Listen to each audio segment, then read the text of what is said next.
KonfluxGames. Hello everyone and welcome back once again to the Bible. Each week, sometimes, we read out one chapter of the book of Proverbs. Sorry for the delays in general, blah blah blah, but we're getting back on track here tonight, so let's get to it. Proverbs chapter 13. Now once again, of course, if you aren't interested in the Bible, it's a good time to change to another video, something cuter or funner or whatever. Let's get to it. A wise youth accepts his father's rebuke. A young mocker doesn't. A good man wins his case by careful judgment. The evil-minded wants only to fight. Self-control means controlling the tongue. A quick retort can ruin everything. Lazy people want much but get little, while the diligent are prospering.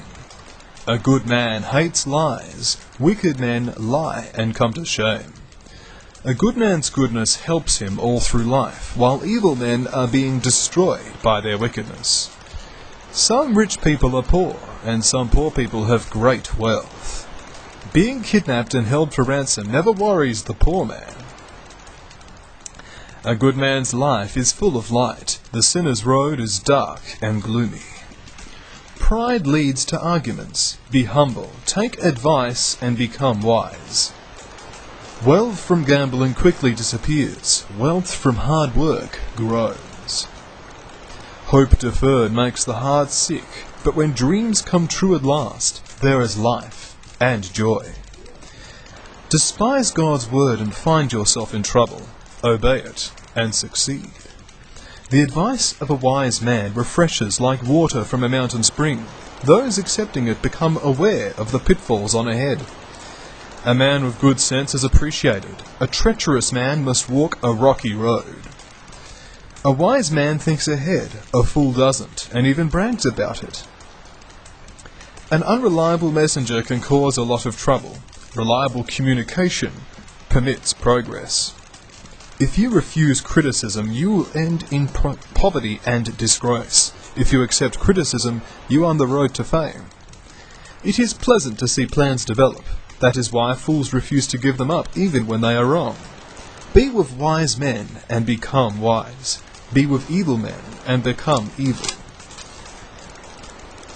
Curses chase sinners, while blessings chase the righteous.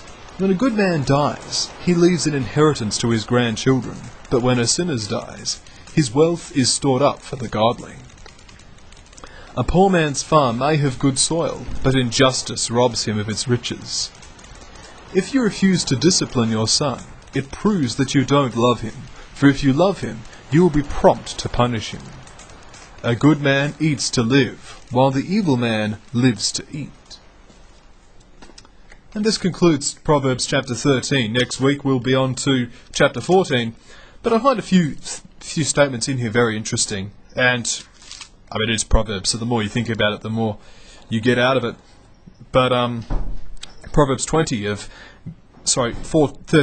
of be with wise men and become wise, be with evil men and become evil. It's just so true. I've noticed that just by getting rid of a couple of relationships that weren't appropriate, just life has just got a lot easier as a result. So, food for thought. Anyway, God be with you all. God bless, and see you next week, where we shall be having Proverbs chapter 14. Believe it.